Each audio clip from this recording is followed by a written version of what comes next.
नमस्कार दोस्तों, आज हम आपको एकादशी पर सुनी जाने वाली ग्यारस माता एकादशी और तुलसी माता की कहानी सुनाने जा रहे हैं, जिसे सुनने से घर में सुख सौभाग्य में वृद्धि होती है। अगहन का महीना अपने आप में विशेष होता है, तो जो कोई भी इन कहानियों का श्रवण करता है उसके भाग्य में वृद्धि होती है। तो चलिए कहानी शुरू करते हैं। किसी नगर में एक राजा रहते थे, उनका नाम चंद्रवत था। उन्होंने नगर में राहगीरों के लिए तालाब खुदवाए, पर वह सूख गया। राजा को जब यह पता चला तो वह बहुत दुखी हुए कि उनका धन भी व्यय हो गया और लोगों को पानी भी नहीं मिला। उसी रोज राजा को वरुण देव ने दर्शन देकर कहा, यदि तुम अपने पुत्र की बलि देते हो तो तालाब फिर से हरा भरा हो जाएगा। राजा ने दरबार में आकर यह बात सुनाई और कहा कि मेरा धन तो व्यय हो गया है, पर मैं अपने पुत्र की बलि नहीं दूंगा। यह बात लोगों से होती हुई राजकुमार के पास पहुंची तो उसने लोगों के भले के लिए सोचा कि वह अपनी बलि दे देता है, और वह तालाब में जाकर बैठ गया। जैसे ही राजकुमार तालाब में बैठा, वह पानी से भर गया। इकलौते पुत्र की बलि हो जाने पर राजा दुखी होकर वन में चले गए और वहां उन्होंने 5 स्त्रियों को व्रत करते हुए देखा। राजा ने पूछा, यह कौन सा व्रत है? आप लोग क्या कर रहे हैं? राजा के पूछने पर उन स्त्रियों ने बताया कि हम एकादशी का व्रत कर रहे हैं। यह व्रत करने से सभी की मनोकामनाएं पूर्ण होती हैं। उन स्त्रियों से राजा ने पूरी पूजा की विधि पूछने के बाद वह राजमहल वापस आ गए और अपनी पत्नी के साथ उन्होंने पूजा संपन्न की। रानी के साथ व्रत पूर्ण करने के प्रभाव से राजा के पुत्र तालाब में जो था वह जीवित निकल आया। राजा ने अपने परिवार सहित विष्णु भगवान को प्रणाम किया और कहा, हे प्रभु, आपने मेरे ऊपर अपनी कृपा रखी, वैसे ही सब पर रखना। अब सुनते हैं तुलसी माता की कहानी। एक बार की बात है, किसी नगर में एक ननद भौजाई रहते थे। भाभी अपनी ननद से जलती थी। एक बार उसने अपनी सास से कहा, माँ जी, आप राखी से काम क्यों नहीं करवाती हैं? उसकी सास ने कहा, राखी अभी छोटी है, जब बड़ी होगी तो सीख जाएगी। राखी नित्य नियम से पूजा करती, तभी खाना खाती। पूजा करते में राखी तुलसी माता से कहती, माँ, सोने का लोटा दो, लड्डुओं का थाल दो। तभी सोने का लोटा और लड्डुओं का थाल आ जाता। राखी उसे लेकर अपनी माँ को दे देती। इसी तरह उसका घर चल रहा था। उसके घर में अन्न धन की कमी नहीं हुई। धीरे धीरे वह बड़ी होने लगी। माँ ने बेटे से शादी के लिए कहा तो बहू ने कहा, माँ जी, मेरी जान पहचान का एक घर है, वहाँ शादी कर दो। माँ ने देखा और ब्याह कर दिया। राखी अपने घर ब्याह करके चली गई। सवेरा हुआ तो उसने अपनी सास से तुलसी पूजन करने के लिए और कहा कि मैं पूजन करके ही खाना खाती हूँ। सास ने कहा, तुलसी का पौधा तो यहाँ नहीं है, पड़ोस के घर में, वहीं पूजा करके आ जाओ। अब राखी वहीं पूजा करने लगी और रोज की तरह सोने का लोटा और लड्डुओं का थाल मांगती। तुलसी माता ने दे दिया। उसने दोनों सामान पड़ोसन को दे दिया। पड़ोसन बहुत खुश हुई और बोली, रोज यहाँ पूजा करने आया करो। सास ने देखा तो नाराज हो गई और बोली, अब देखती हूँ ये कैसे पूजा करती है। सुबह होने पर राखी ने सास से पूजा करने को कहा तो सास ने कहा, कोई पूजा पाठ नहीं होगी। राखी दुखी हुई, उसने कुछ नहीं। इसी तरह 2 दिन गुजर गए और भूख प्यास से वह रात भर पड़ी रही। रात में तुलसी माता ने सपने में दर्शन दिया और कहा, तुम मुझे सींचने क्यों नहीं आई और दिया भी नहीं जलाया? तब राखी ने कहा, मेरे आंगन में तुलसी का पौधा नहीं है माँ, मैं कैसे पूजा करूँ माँ? तब तुलसी माता ने कहा, उठो और देखो, तेरे आंगन में तुलसी का पौधा लगा है। राखी खुश हो गई। उसने देखा उसमें हीरे मोती लटक रहे थे। वह पूजा करने लगी।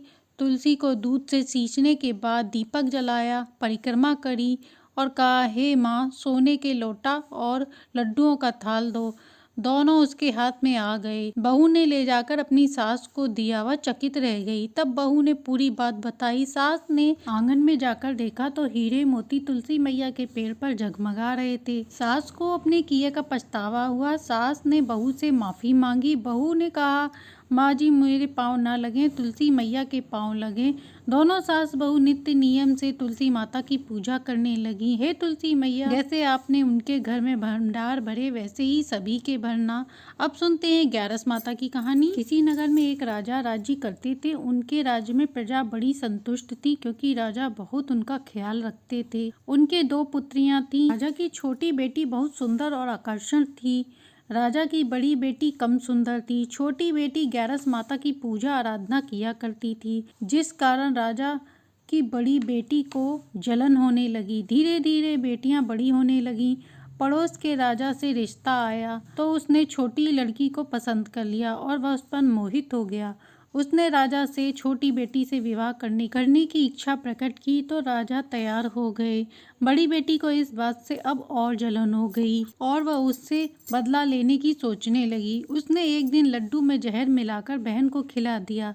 छोटी बहन ने लड्डू खा लिया पर उसे कुछ नहीं हुआ। बड़ी बहन यह देखकर आश्चर्य में थी, लेकिन बड़ी बहन हार नहीं मानी।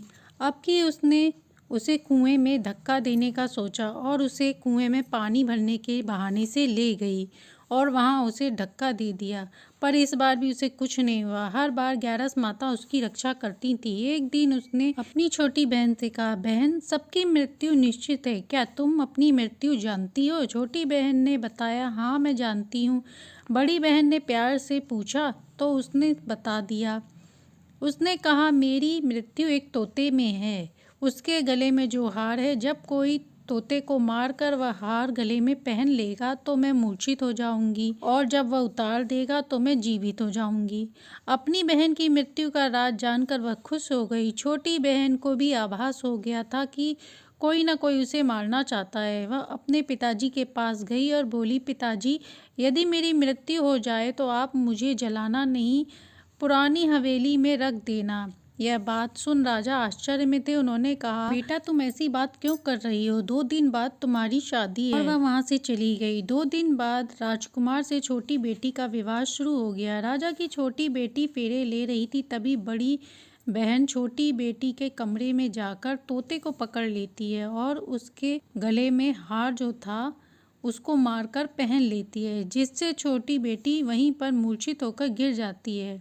राजा उसे वैद्यों को दिखाते हैं पर कोई असर नहीं पड़ता। वैद्यों ने देखा और बताया कि ना तो ये जीवित है ना ये मरी हुई है, यह तो पहली बार देख रहे हैं। पर बताने से मना कर दिया और कहा कि यह बात अगर कोई बाहर बताएगा तो उसे मृत्यु दंड दिया जाएगा। राजा की छोटी बेटी को पुरानी हवेली में पलंग पर लिटा दिया गया। सभी वहां से चले गए। एक द्वारपाल वहां खड़ा कर दिया गया। इसके बाद राजा भी महल में आ गए। राजा की बड़ी बेटी राजा के पास आई, पिताजी, यदि आप चाहते हैं मैं आपकी इज्जत बचा सकती हूँ। यदि यह शादी संपन्न हो जाती है तो आपकी इज्जत बची रहेगी। राजा ने बड़ी बेटी की बात मान ली।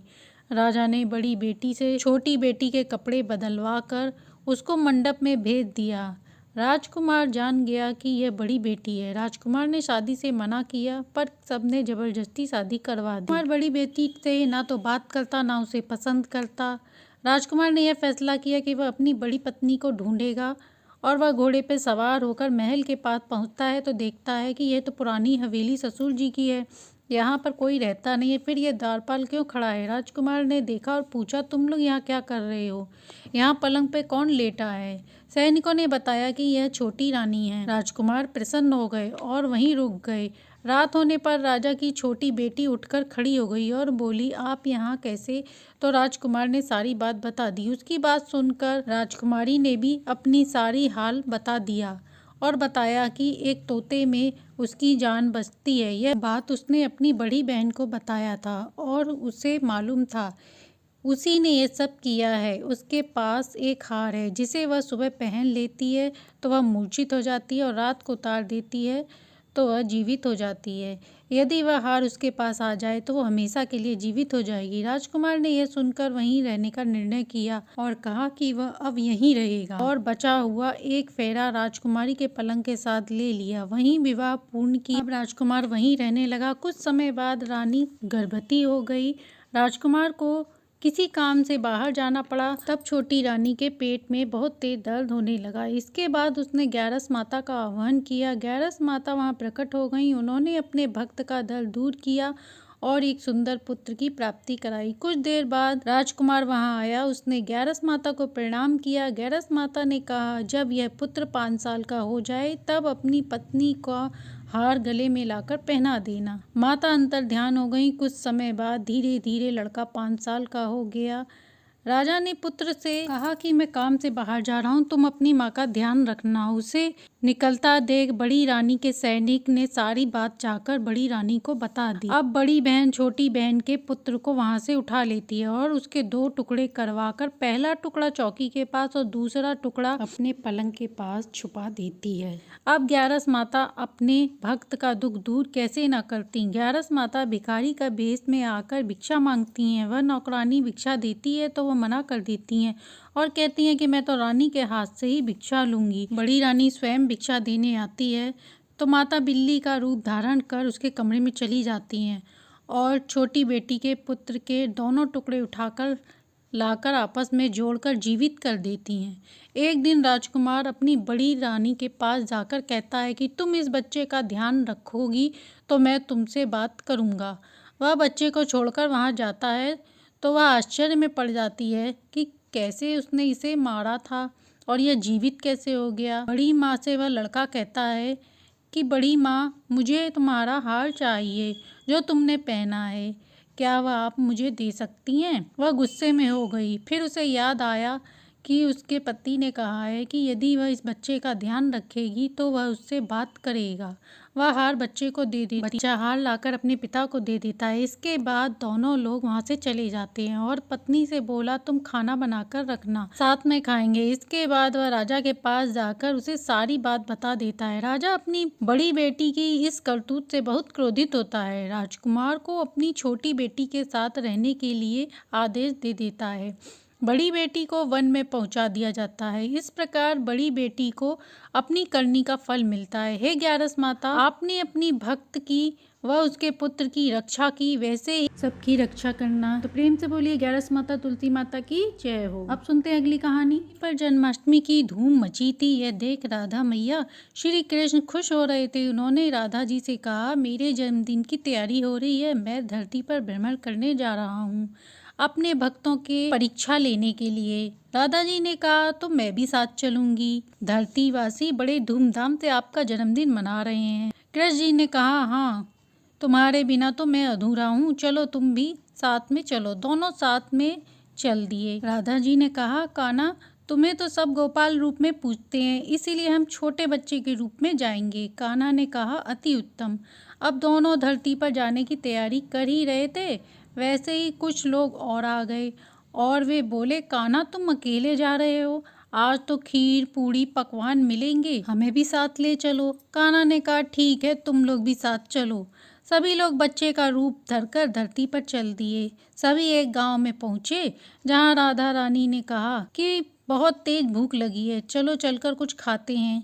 कान्हा ने कहा, चलो उस घर में चलते हैं। जब सब घर में चलते हैं, किसी ने टोक दिया, कहाँ जा रहे हो, चलो यहाँ से। एक महिला ने कहा, मैं भगवान श्री कृष्ण के भोग की तैयारी कर रही हूँ, तुम लोग क्यों आ गए हो। श्री कृष्ण जी बालक रूप में कहे, हाँ, हमें बहुत भूख लगी है, कुछ खाने को दे दो। तभी उसने मना कर दिया और द्वार बंद कर लिया। तब सुदामा ने कहा, तुम्हारा जन्मदिन सब मना रहे हैं और तुम्हें ही खाने को नहीं दिया। कृष्ण जी बोले, अरे सुदामा, इन्हें क्या पता कि मैं कृष्ण हूँ, ये तो हमें साधारण बालक समझ रहे हैं। अब कहीं और चलते हैं। जब वह दूसरी जगह गए तो वहां भी आरती हो रही थी। अब वह थक गए थे। कहते हैं, अगर यहाँ कुछ नहीं मिला तो अब हम अपने लोग को चले जाएंगे। राधा जी ने कहा, ठीक है। अब वह बहुत गरीब घर में जा पहुँचे। की बहू मंदिर से खीर प्रसाद लाई थी, सभी वही खा रहे थे। कृष्ण जी व उनकी टोली वहाँ पहुँच गई और कहा, माँ, बहुत भूख लगी है, थोड़ा प्रसाद दे दो। सास ने कहा, कुछ नहीं है, यह बच्चे आ गए। तभी बहू ने कहा, माँ जी, आज कृष्ण भगवान का जन्मदिन है, क्या पता ये बच्चे झांकी देखने निकले हों, रास्ते में भूख लगाई हो। थोड़ी खीर है मेरे पास, मैं इन्हें दे देती हूँ। द्वार पर आए बच्चों को खाली हाथ नहीं लौटाना चाहिए। तभी उनके दोनों बच्चों ने भी कहा, माँ, हमसे भी थोड़ी खीर ले लो।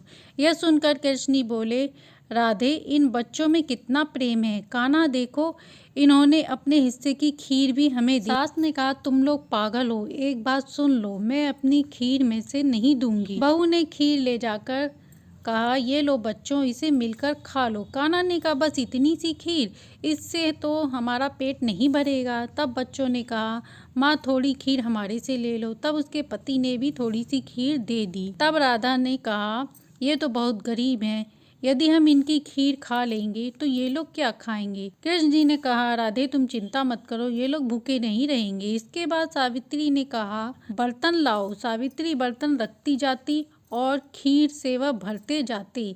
देखते देखते बर्तन खीर से भर गए। सभी खुश हो गए और सभी ने कहा, हमारे भाग्य धन हो गए, ये तो साक्षात कान्हा हमारे घर पधारे हैं। सब ने कहा, हे कृष्ण मुरारी, हमें अपना रूप दिखाओ। इतना सुंदर दृश्य देख सभी रो पड़े। कृष्ण जी ने कहा, माँ ये सत्य है, जो भूखे को भोजन कराता है, प्यासे को पानी पिलाता है, मैं उसकी सहायता अवश्य करता हूँ। मैं पृथ्वी पर भ्रमण करने आया था, आज का पावन दिन है, सभी ने सेवा की है, इन्हें फल अवश्य देना चाहिए। जहाँ जहाँ राधा कृष्ण ने हाथ घुमाया वहाँ धन के भंडार भर गए, उसके घर में सुख शांति हो गई। तो ये थी अगहन मास में सुनी जाने वाली एकादशी, ग्यारस माता, तुलसी माता व श्री कृष्ण जी की कहानी। कहानी अच्छी लगी हो तो लाइक एंड सब्सक्राइब करें।